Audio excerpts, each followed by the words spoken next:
Good afternoon on what is a warm, bright and sunny day. It is Wednesday the 7th of June. I'm in the reading up with a nice hot cup of tea. And a box to continue unboxing. So what have we got in here? I've already pulled out Roll and Play and Something Wild, a little book card game from Funko Games. The next thing I have in here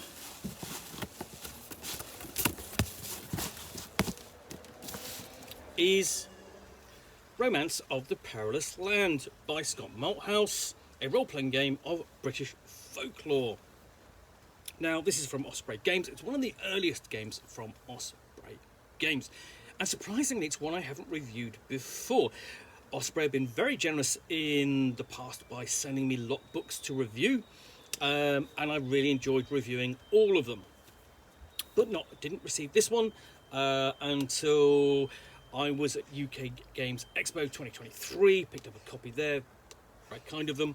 So, Romance of the Perilous Land. Romance of the Perilous Land is a role-playing game of magic and adventure in the world of British folklore. From the stories of King Arthur to the wonderful regional tales told throughout this green and pleasant land.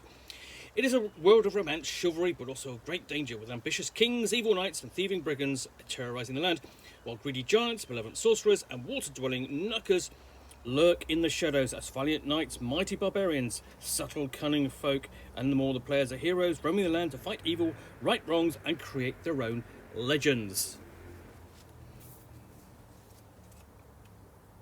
So, okay, so here's the contents page. And the introduction. So you've got a automatic feel of it, essentially carrying on with the cover, the great artwork of kind of chivalrous knights facing off against each other.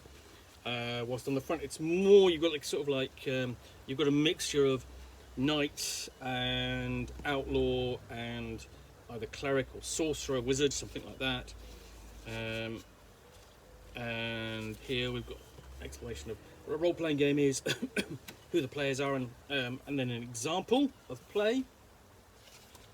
So that's a couple of just over a page and a half long, and then we get into the nature of the Perilous Land itself, which is an age of doom with dark powers, and we have essentially a period of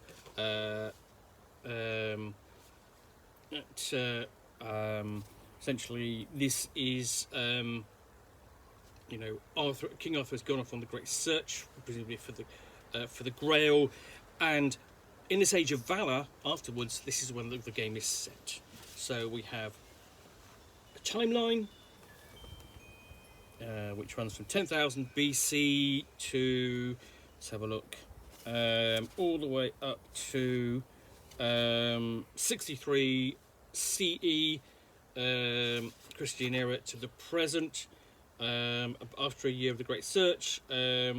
So this is a sort of like 63 CE, 64 CE onwards, and then very quickly we get into character creation. So it's basically the timeline is setting everything up, and here are the rules for character creation. Quite simple.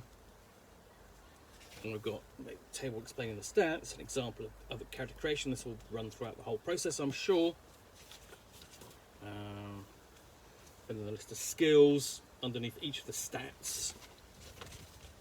And then we get into classes. So we've got Knight, Ranger, Cunning Folk, Thief, Barbarian, and Bard. And you do have things like hit dice, hit points, weapon proficiencies, armor proficiencies, and so on. So there are kind of parallels with Dungeons and Dragons there. It's going to probably be under the terms of the OGL, I suspect. But we go through with each of the classes. So there's the Knight and the Ranger, Thief, Cunning Folk, Barbarian, Bard, so on, and then you apply a character background as well. So things like, you know, aristocrat, farmer, falconer, scholar, seafarer, so on. More of this great artwork. And you can have talents, so you gain new talents every, sort of like, you know, every even level.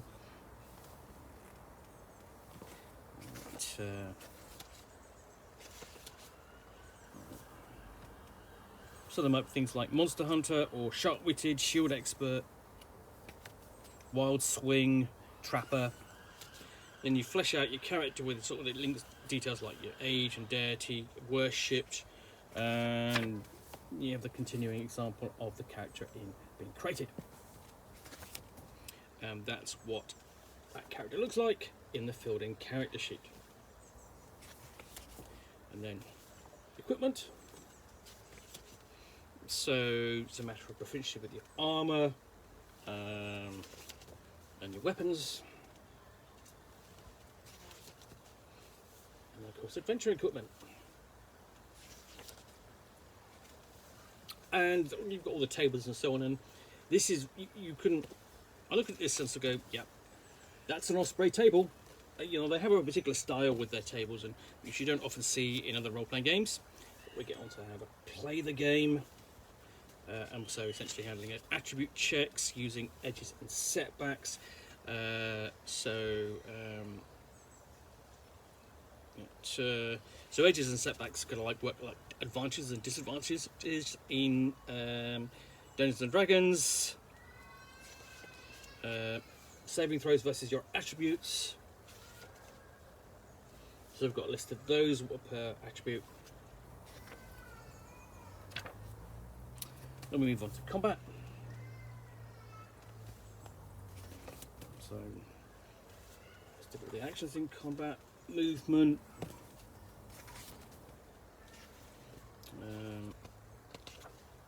And then combat maneuvers. These are actually quite simple. So you've got flanking, total defense, ferocious attack, kill shot, restrain, so on. List of possible conditions that you can suffer. And then valor points. Valor points, you know,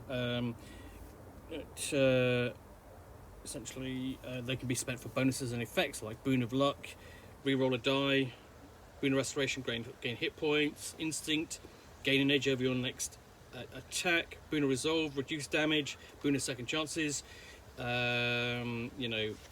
recover from being unconscious. And then we have adventuring in the Perilous land, deal with natural hazards and other dangers. And then we have advancement, and this advancement is, you know, done by level. We're going to be done by quests or by level. And we've got the rules for spellcasting, which will be for your cunning man class. So magical disciplines could be healing, curses, scrying, charms, and conjuring. And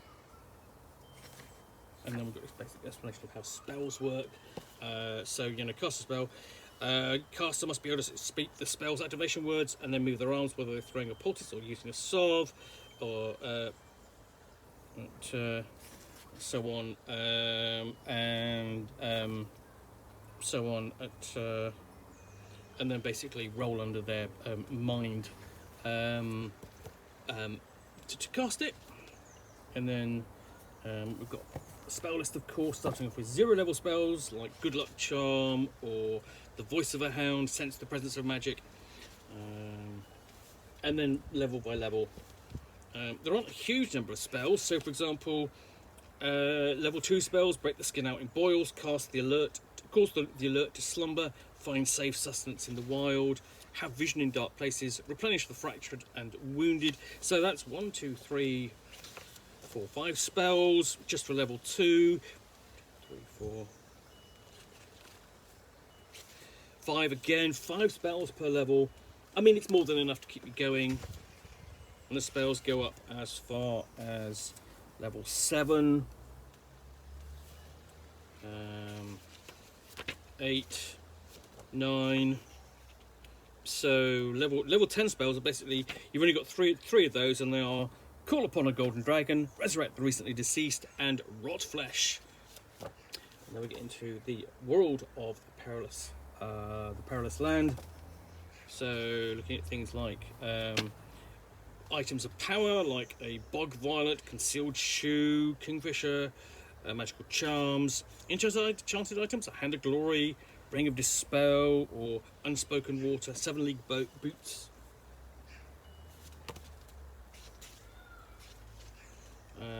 And then the 13 treasures of the Perilous Land. So the great chessboard, the hamper of plenty, horn of Brand Galed, mantle of the otherworld. Locations of in the Perilous Land, it's basically dealing with the different kingdoms. You've got a list of the kingdoms there. And then descriptions of each of those kingdoms and their notable locations, including, of course, Camelot.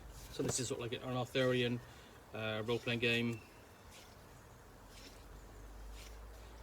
Even out to Lyonesse.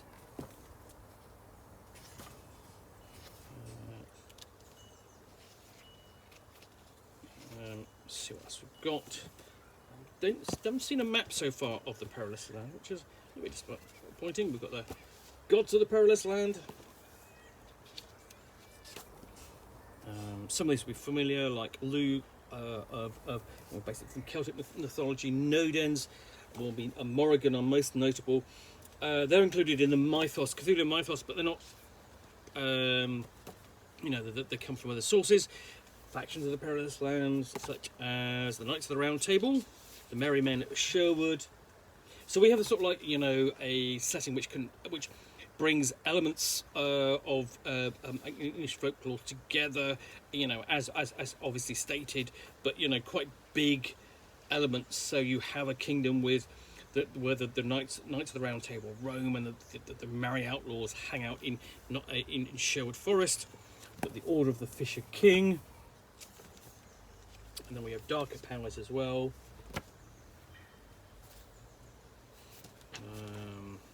The Sisters of the Fae, non-allied factions there too, so the player characters can deal with, and then personalities.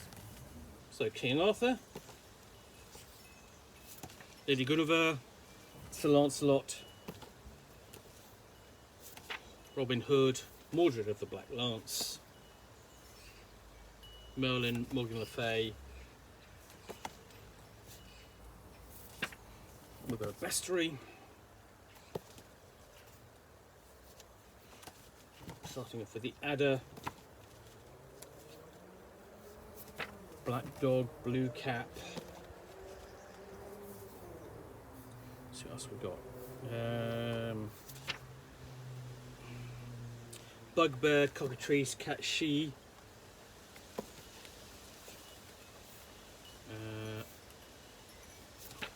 Five different dragons, golden, red, white, drake. I've got Durgar. There's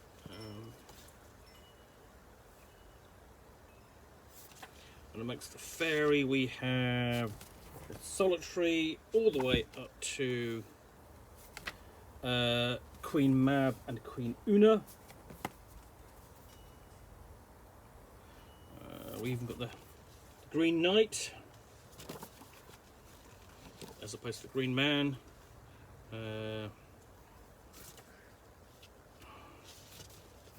And the Hunter. In a lot of cases, it's probably easier to find illustrations of these. Nook, which is straight out of British folklore, as much of this is, as is the Red Cap. All the way down to things got unicorn, vampires, and werewolves. And then Guide for Game Masters. We're talking about the types of campaign that can be run using Romance of the Perilous Kingdom. Notes on creating adventures. Some plot hooks and how to start your own adventure, but no actual adventure in here itself. But yeah, everything you kind of need to run a sort of like Arthurian meets Robin Hood kind of role-playing game campaign in at a sort of like a perilous land with capacity for romance, as it were. That's Romance of the Perilous Land, a role-playing game of British folklore from Osprey Games. Anyway, thanks for watching another unboxing in the Nook. If you've enjoyed this, then please do click on the like button down below. And of course, if you've got any comments or feedback, I do appreciate you taking the time to post those. And lastly, if you want to be alerted to get more unboxings in the Nook, where you'll see me out here with a box containing a book or game, which I'll unbox and chat about to the best extent of my knowledge for roughly 10 minutes or so, all of course accompanied by a nice hot cup of tea.